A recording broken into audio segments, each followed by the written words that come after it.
Donc voilà, Baruch Hashem, j'ai eu le mérite de terminer la Masechet Brachot, la Masechet Ta'anit, pardon, le traité de Ta'anit de la Gemara. Et donc voilà, on va faire le Siou Masechet. Déjà que ce jour soit pour l'élévation de l'âme de Nissim Ben Laetitia Azogi, de Marguerite Batemiluzan, Suzanne Sultana Batmis Oda, et de tous nos disparus, et que ce soit pour la Refoua Shelema de Israël, Yitzhak Ben Myriam, et la guérison de tous nos malades du peuple. Donc voilà, Siou Masechet Ta'anit. Donc déjà, je vais expliquer un petit peu de quoi ça parle, ce traité-là de Ta'anit. Donc, Ta'anit déjà, comme on sait tous, Ta'anit en hébreu, ça veut dire jeûne, un jeûne, fait de jeûner. Maintenant, ça parle essentiellement de deux choses, ce traité-là. Ça parle évidemment donc des jeûnes, comme son nom l'indique, mais aussi des pluies. Ça parle de la pluie, parce que à l'époque, quand la pluie ne tombait pas ou qu'elle n'arrivait pas après une certaine date, alors les sages de l'époque instituaient des jeûnes. Et c'est parce qu'il faut savoir qu'en Israël, c'est pas comme dans certains pays dans le monde où la pluie peut tomber toute l'année. En Israël, il y a une saison des pluies, qui est environ la dernière moitié de l'automne et tout l'hiver. Il y a une saison limitée des pluies, et qu'après cette saison, c'est rare que la pluie tombe. Donc c'est pour ça que c'est important que la pluie tombe pendant cette période-là. Et donc, il y a quand la pluie n'arrivait pas, les sages en général instituaient deux décrets, donc des prières particulières pour la pluie, donc il y avait des offices particuliers de prière avec des prières particulières, des lectures particulières, et il y avait des jeûnes, donc ils instituaient des jeûnes. Et donc c'est de ça que va traiter cette Gemara-là, y compris il y aura pas mal de Haggadot, de récits de Chachamim et d'histoires qui se sont passées justement autour de ces choses-là. Et il faut savoir que c'était pas que pour la pluie, dans le traité on voit aussi que pour d'autres catastrophes naturelles, comme une invasion de sauterelles par exemple, ou une ville qui était assiégée, tout ça, on instituait aussi des jeûnes et des prières comme celle-là. Maintenant, pourquoi on faisait ça? Parce qu'il y a le Rambam dans Ilchot Ta'aniyot, chapitre 1, il écrit que c'est une mitzvah de prier et de sonner des trompettes lorsqu'il y a des catastrophes qui arrivent. Toutes sortes de catastrophes qui arrivent sur le peuple, des grandes catastrophes, on parle, il y a une mitzvah de prier et de sonner des trompettes. On voit qu'aujourd'hui on est dans une époque où il y a ça, malheureusement, il y a une grande catastrophe sur le peuple juif et même sur le monde entier, et c'est pas pour rien que les sages nous répètent de faire des prières et qu'il y a des prières mondiales et tout ça, parce que voilà, comme le Rambam le dit, c'est une mitzvah de prier dans ces moments-là de catastrophe. Pourquoi? Parce que comme on voit qu'il y a écrit dans le livre de Bamidbar de la Torah, il y a écrit au chapitre 10, Pirek Yud, ala tsara tzoreretrem ba'ariotem b'chatzotzerot, sur l'oppression qui vient vous oppresser, et vous sonnerez des trompettes. C'est-à-dire que la Torah, elle te dit que quand il y a des catastrophes qui viennent sur toi, alors toi, tu dois sonner des trompettes et prier et tout ça. Donc on voit que c'est vraiment pour ça. Maintenant, pourquoi on fait ça? C'est parce que la prière, quand tu pries et que tu fais des trompettes et tout ça, que tu fais des choses en réaction à cette catastrophe naturelle-là, alors ça montre que tu comprends que cette catastrophe, elle n'arrive pas pour rien, qu'elle arrive en raison de ton comportement, du comportement du peuple juif, et en raison de tes fautes. Et donc ça permet du fait que maintenant tu sais ça, de reconnaître tes fautes, et donc si tu reconnais tes fautes, de faire tes chouvas, et grâce à cette teshuva-là, c'est grâce à ça que si Dieu veut, Dieu va enlever ces catastrophes-là. Comme on voit qu'il est écrit dans le prophète Yirmiya, le prophète Jérémie, Avonotechem itu ele. Vos fautes ont détourné cela. Il parle spécialement des pluies en plus sur ça. Il dit qu'à cause des fautes, la pluie ne va pas tomber. Donc on voit que dans toutes les catastrophes, pourquoi les Khamim instituent des prières et tout ça, c'est pour que tu te rends compte que la catastrophe, elle vient pour toi. Et c'est un message qui nous parle encore plus aujourd'hui. Que la catastrophe, elle vient à cause de toi et de ton comportement. Et que du coup, il faut que tu reconnaisses tes fautes et que tu fasses chouva pour que la catastrophe disparaisse. Et si toi tu fais l'inverse, si tu crois que tout ce qui arrive c'est un hasard, ça arrive par hasard, c'est même pas Dieu qui l'envoie, alors là, la catastrophe elle sera encore pire. Comme on voit dans le Sefer Vayikra, dans les malédictions, donc c'est les malédictions de la paracha de Bechukotai, donc Sefer Vayikra, Perek Chaf Vav, chapitre 26, il y a écrit Va alartem imi bekeri, et vous êtes allés avec moi de façon hasardeuse, c'est-à-dire que vous dites que tout ce qui arrive, c'est du hasard. Va alarti imachem bachamatiri. Alors moi, j'irai encore plus au hasard avec vous. Ça veut dire que si vous pensez que tout ce qui arrive, c'est du hasard, alors moi, je vais vous envoyer encore plus de hasard. Je vais vous envoyer encore plus de catastrophes et de mal qu'il y a déjà. Donc c'est une leçon déjà qu'on peut prendre pour nous aujourd'hui de cette masérette, c'est que quand il y a des catastrophes, il faut reconnaître que ça vient de Dieu pour pouvoir reconnaître nos fautes et le supplier d'arrêter ça. Et ne pas dire que tout ça c'est du hasard parce que sinon Dieu continuera à nous envoyer ce hasard-là. Chas v'shalom. Maintenant, donc on voit que c'est vraiment quelque chose qui est mis à banane, donc institué par les sages, qu'en temps de catastrophe, on doit prier et, euh, et, euh, sonner des trompettes. Donc maintenant voilà, c'était important pour moi de faire passer ce petit message-là qui est assez d'actualité. Maintenant, je vais résumer rapidement les 4 chapitres qui composent ce traité-là de Ta'anit. Euh, Premier chapitre, c'est Me'ematai, donc à partir de quand? Et ça, il traite principalement de à partir de quand et à quel moment de la tfila on va insérer les choses par rapport à la pluie. C'est-à-dire Mashiva Ruach ou Morida Geshem, qu'on dit dans la deuxième bracha de la Amida, ça, c'est une louange. On ne demande pas à Dieu de descendre la pluie, mais on le loue pour son pouvoir de faire descendre de la pluie. Et la deuxième chose, c'est Veten Talumatar, comme c'est décrit dans la Gemara, et qu'aujourd'hui les Ashkenazim ont l'habitude de le dire comme ça, nous on a l'habitude de dire Baruch Aleinu, où il y a pas que ce petit changement-là. Où ça, c'est vraiment une demande. On demande à Dieu de nous envoyer la pluie. Donc le premier traité va traiter donc de à quel moment on va dire ces choses-là, à partir de quel moment et à quel endroit dans la prière. Et il va traiter aussi de la définition des jeûnes qui vont être décrétés, et ça va être quoi exactement ces jeûnes-là, comment on va se comporter par rapport à eux. Et aussi, il va traiter de qu'est-ce que la pluie, il va traiter que la pluie, ça représente le niveau spirituel du peuple, et que l'eau est comparée à la Torah, comme on sait. Donc voilà, le premier traité, c'est ça. Le premier chapitre de ce traité, c'est ça. Deuxième chapitre, c'est Seder Ta'aniot Ketzad, c'est-à-dire l'ordre des jeûnes, comment. Et donc lui, il va traiter des offices de prière qui vont être faits pendant ces jeûnes-là, qui étaient décrétés par les sages à l'époque en conséquence de la non-venue de la pluie. Bon, donc vraiment, on voit qu'il y avait vraiment des prières particulières et qu'on rajoutait beaucoup de textes dans la tfila, on rajoutait même des brachot dans la mina, donc vraiment des choses comme ça. Et il va aussi traiter vers la fin de ce qu'on appelle la Megillah Ta'anit. C'est une Megillah qui était à l'époque du deuxième temple. À l'époque du deuxième temple, il y avait certaines petites fêtes qui marquaient certains événements miracles qui se sont produits à cette époque-là, et qu'on fêtait ces petites fêtes-là, et toutes ces petites fêtes-là étaient recensées dans cette Megillah Ta'anit-là, qu'aujourd'hui, voilà, on n'a plus l'habitude de fêter ces fêtes-là. Donc ça, c'est le deuxième chapitre. Le troisième chapitre, c'est Seder Ta'aniot Elou, c'est-à-dire cette série de jeûnes.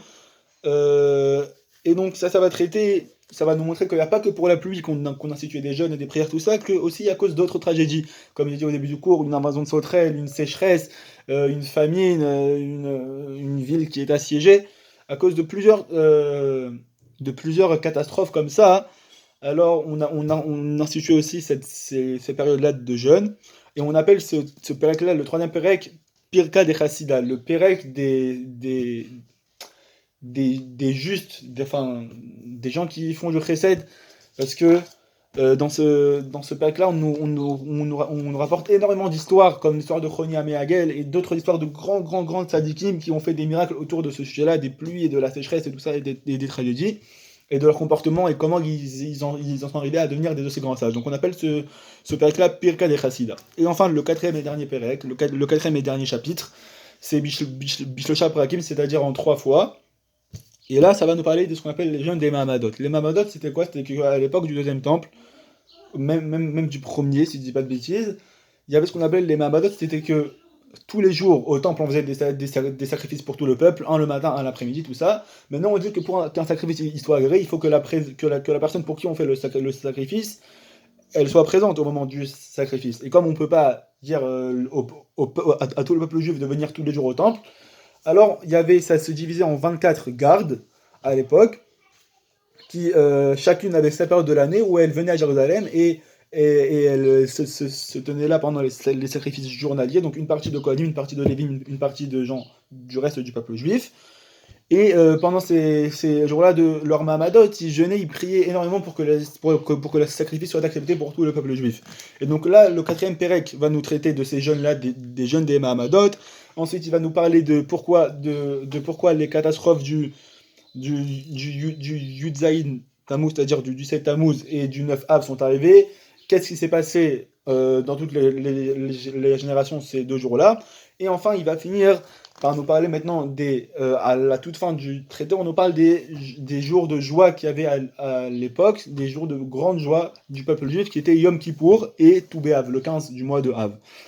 Donc voilà, ça c'est un petit peu ce qui se passe dans le traité Ta'anit. Donc maintenant on va finir ce traité Ta'anit, Bezrat Hashem.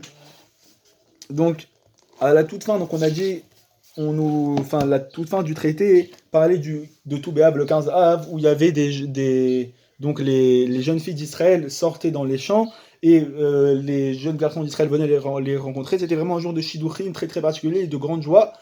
Et certaines filles disaient prends-moi pour ma beauté, et l'autre prends-moi pour ma famille, l'autre prends-moi pour ma Yirat Hashem. Et donc le traité va terminer en comparant le peuple, ces rencontres-là de mariage entre un homme et une femme au mariage entre le peuple juif et Dieu. Et donc il y a écrit Amar Oula Birea Amar Rabbi El-Azar.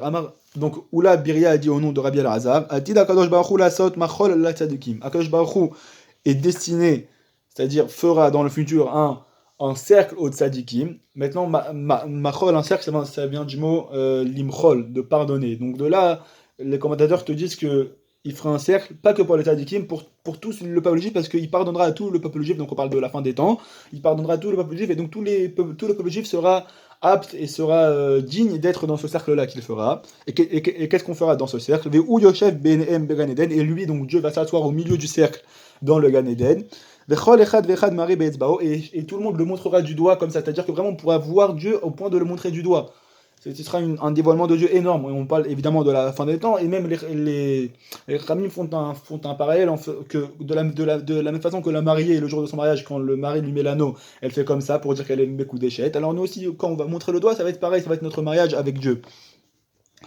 Et d'où il tire ça? Shenemar, comme il est dit, il tire ça. Donc là, la Gemara ramène un pasouk de Ishaïa Navi, du prophète Isaïe.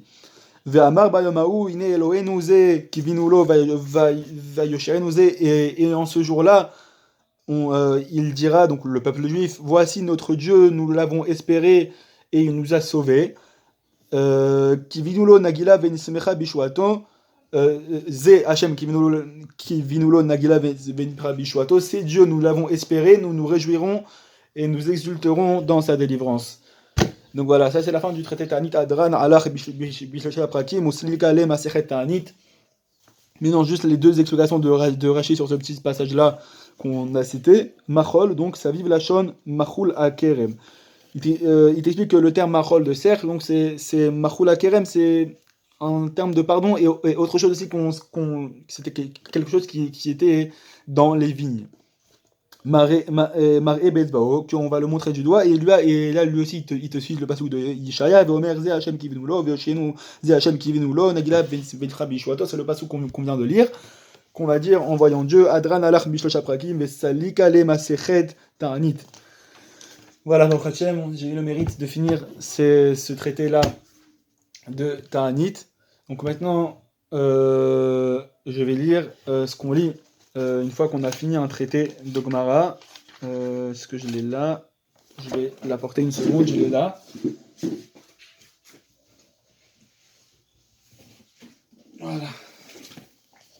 Voilà, là je l'ai. Je vais lire ce qu'on lit à la fin. Adran alach masechet ta'anit ve'adran alach da'atan alach masechet ta'anit ve'da'atach alan la nitneshe minach masechet ta'anit ve'la titneshe minan la be'alma aden ve'la be'alma de'ate. Donc là j'ai dit que nous reviendrons vers toi à traiter de Ta'anit. On détournera pas notre esprit de toi, et toi aussi tu reviendras à nous, c'est-à-dire qu'on aura le mérite de te réaliser et de te réétudier une autre fois, et même dans le monde futur tu ne nous oublieras pas, tu viendras nous porter notre mérite. Il faut lire ce passage-là 3 fois, donc je vais le relire encore 2 fois. Adran alach masret anit vadran alach ve'adrach alan datan alach masret anit ve'dartach alan la nitneshe minach masret anit ve'la titneshe minan la be'alma aden ve'la be'alma de'ate. Adran alach masret anit ve'adrach alan datan alach masret anit ve'dartach alan la nitneshe minach masret anit ve'la titneshe minan la be'alma aden ve'la be'alma de'ate.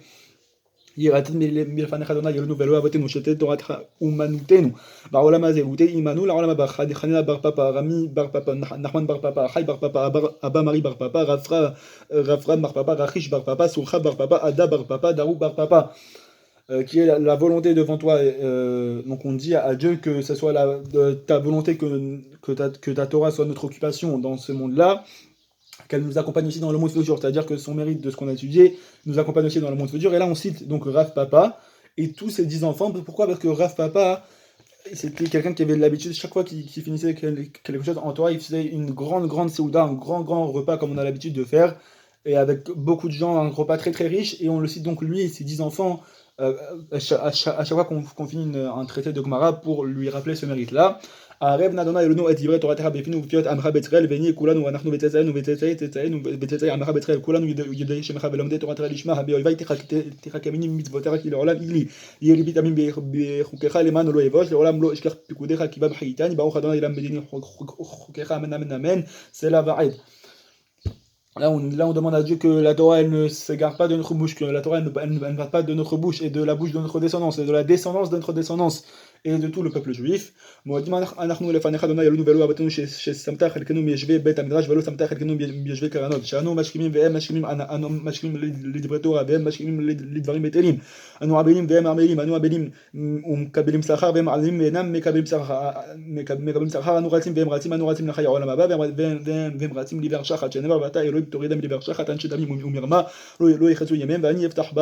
Et là on remercie Dieu qui nous a placés dans cette catégorie de gens-là qui font sa volonté et pas dans la catégorie inverse, puisque nous on se lève tôt le matin et aussi ils se lèvent tôt, nous on se lève pour la Torah, eux ils se lèvent pour les choses futiles, nous on travaille dur et on aura un salaire, eux ils travaillent dur et ils n'auront pas de salaire, nous on court vers le monde futur et eux ils courent vers l'hiver shachat, c'est-à-dire le puits de destruction. ירתון מלפניך אדוני אלוהי כשם שהדרתני לסיים מסכת העני כן תעזיני להתחיל מסכתות וספרים אחרים ולסיימם ללמוד וללמד לשמוע ולתת ולקיים את כל דברי תלמוד תורתך באהבה וזכות כל התנאים והמורים ותלמידי חכמים יעמוד לי ולדריש לא תמוש התורה מפי ומפי זרעי וזרע זרעי עד עולם ותקיים בי ביתהלך תנחה אותך בשוכבך תשמור עליך והגיתות עם תשיחך כי בי ירבו ימיך ויוסיפו לך שנות חיים אורך בימינה בשמאלה אושר לכבוד עוז עולם וייתן אדוני יברך את עמו בשלום. Et donc là je demande à Dieu que de la même façon qu'il m'a donné le mérite et la force de finir ce traité-là, qu'il me donne aussi le mérite et la force de finir d'autres traités et d'autres choses de Torah. Normalement, à ce moment-là, on dit un Kaddish particulier que maintenant, malheureusement, au vu des circonstances où on n'a pas de nian, on ne pourra pas dire. Maintenant, dès qu'on finit quelque chose en Torah, c'est bien de commencer tout de suite autre chose pour montrer qu'on ne s'arrête pas là, qu'on va continuer à étudier. Donc voilà, je vais commencer la prochaine Masechet que je vais étudier. Le prochain traité, c'est le traité de Megillah. C'est celui qui suit immédiatement Tanit dans l'ordre de Gemarot. Donc je vais, si vous le voulez bien, étudier la première Mishnah du traité de Megillah avec vous. Megillah nikret beyud aleph, beyud bet, beyud gimel, beyud dalet, betet vav. Lo pachot velo yoter. La Megillah, donc on parle de la Megillah Esther, elle est lue le 11, le 12, le 13, le 14 ou le 15, ni avant ni après. Donc évidemment, on parle du mois d'Adar, elle peut être lue ces 4 jours-là, le 11, 12, 13, 14, 15, et ni avant le 11, parce que, ni avant le 11 et ni après le 15. Maintenant on voit que c'est bizarre, aujourd'hui on lit le 14, les villes fortifiées elles lisent le 15. C'est quoi cette histoire-là? Les villes fortifiées du temps de Yehoshua Binoun, du temps de Josué, et elles lisent le 15. Les villages et les villes non fortifiés lisent le 14, comme on a l'habitude aujourd'hui. Et là, mais les villages, donc les petits villages qui étaient aux périphéries des villes de l'époque, ils avancent au jour du rassemblement précédent. C'est quoi le jour du rassemblement? Ezra, il a institué que le lundi et le jeudi, dans les grandes villes, allaient siéger le Beidin ces 2 jours-là, le lundi et le jeudi, et il a institué aussi ces jours-là que ce soit les jours de lecture de la Torah. Donc les villageois ne pouvaient pas aller en ville tous les jours. Donc qu'est-ce qu'ils faisaient? Ils y allaient juste le lundi et le jeudi pour être jugés au Beidin, quand ils avaient des affaires à amener, et aussi pour écouter la Torah. Donc la Gemara, elle te dit que les villages avancer leur lecture au jour du rassemblement précédent, c'est-à-dire soit le lundi, soit le jeudi qui précède ces dates-là. Ketzad, comment? Chaliot Yudalet Besheni. Si le jour du 14, donc le jour de Purim, tombe un lundi, Kfarim Bayaron Gedolot Korin Bobayom, les villes non fortifiées lisent ce jour-là, et aussi les petits villages autour, parce que de toute façon, c'est le jour de Purim, et de toute façon, c'est un lundi, donc c'est un jour de rassemblement, donc elles aussi, elles vont lire le 14. Ou Mukafot Romal et Machar. Et celles qui sont fortifiées liront le lendemain, donc le mardi 15, comme elles ont l'habitude. Chaliot Beshlishi Oberevi. Si le 14, le jour de Purim, tombe un mardi ou un mercredi, Kfarim Agdimim Leyom Aknisa. Les villages avancent leur lecture au jour du rassemblement précédent, c'est-à-dire soit le lundi 13, soit le lundi 12, en fonction de si Purim tombe mardi ou mercredi. Vayaron Gedolot Koren Bobadium, et les villes non fortifiées lisent le jour même de Purim, donc le 14, soit mardi 14, soit mercredi 14, ou Mukafot, Homal et Machar. Et celles qui sont fortifiées lisent comme à leur habitude le lendemain, donc le 15, soit mercredi 15, soit jeudi 15. Chaliot Bahamishi, si Purim tombe un jeudi, donc jeudi 14, Kfarim Ayarot Gedolot Korin Bobayom, les villages, donc y compris les petits villages, y compris les grandes villes non fortifiées, lisent le 14, parce que de toute façon c'est aussi un jour de rassemblement puisque c'est un jeudi. Ou Mukafot Romal et Machar, et celles qui ont des murailles, lisent le lendemain, donc le vendredi 15. Chaliot Erev Shabbat. Maintenant, si ça tombe la veille de Shabbat, c'est-à-dire que c'est vendredi 14, Kfarim Magdimin Leyom Aknisa, les petits villages avancent leur lecture au jour du rassemblement précédent, c'est-à-dire au jeudi 13. Chaliot Erev Shabbat. Leyom Aknisa, Vayaron Gedolot ou Mukafot, Homa Korin Bobayom. Et les villes non fortifiées lisent comme l'habitude le 14, et aussi les villes fortifiées liront le vendredi 14. Pourquoi ? Parce que comme on va voir dans Rashi juste après, on ne lit pas la Megillah le Shabbat. Donc elles aussi, elles vont donc les villes fortifiées aussi vont avancer leur lecture d'un jour au vendredi 14. Chaliyot Beshabbat. Maintenant, si Purim tombe un Shabbat, donc c'est samedi 14, donc les villages, comme à leur habitude, vont avancer au jour du rassemblement précédent. Donc le jeudi 14, le jeudi, du coup, ça va être le jeudi 12.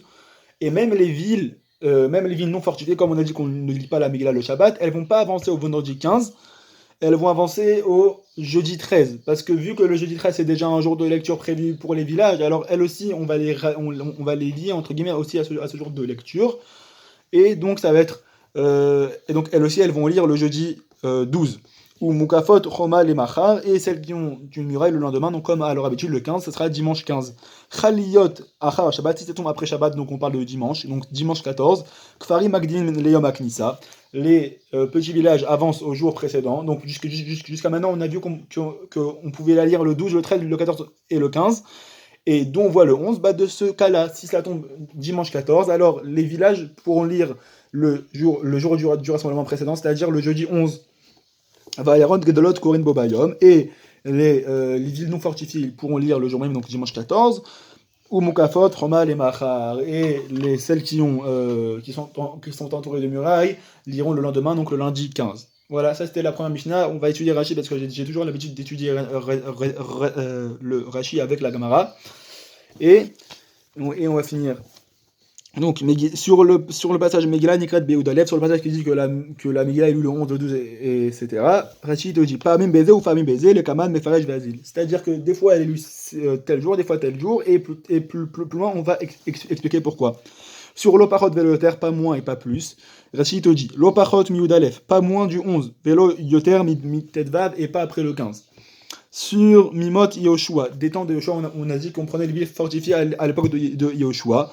Rashi, il te dit Bagmara Mefaresh. Là, dans la Gemara, on expliquera pourquoi spécifiquement à cette époque de Yoshua. Et là, chaque Fari Magdimin et Leyom Aknisa. Sur le truc, sur ce que la Gemara, elle te dit que les villageois avancent au jour du rassemblement précédent. Rashi, il t'explique. Kelomar, comme il est dit. Kelomar, ce qui veut dire. Mais Achar, Shamukafin Korin Betet va plus que les villes fortifiées lisent le 15. Veshen Mukafin Korin Beyudalet, et que les non fortifiées lisent le 14. Are Akol Bichlal Tav Achi Mishrat Yudalef, Yudbet, Yud Gemel. Que donc on voit que le 11, le 12 et le 13, d'où ils viennent ces jours-là. Et là, chaque farim natnulem chachamim reshul lagdim kriyata liom aknisa.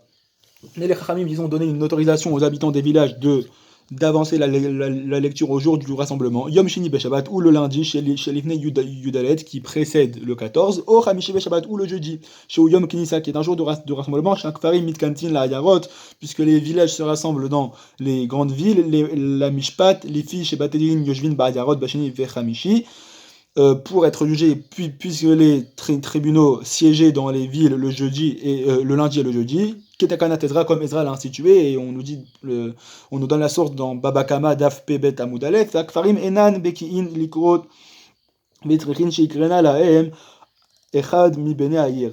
Et les habitants des villageois n'étaient pas habitués à lire, donc ils avaient besoin qu'une personne de la ville leur lise, que ce soit la Torah ou la Megillah. Velo itrichum chachamim leitacher velavo beyom yudalet ufamim sheyom aknisa biyud gimel ufamim sheu beyudalef. Et donc les chamim ils n'ont pas voulu, par exemple, si un jour de rassemblement ça tombait, si le 13 ça tombait un jour de rassemblement, donc soit un lundi soit un jeudi, donc ils auraient dû venir et le jour du rassemblement et le lendemain le 14. Donc les chamim ils n'ont pas voulu fatiguer les villageois à venir 2 jours de suite en ville, donc c'est pour ça qu'ils leur ont donné cette autorisation là.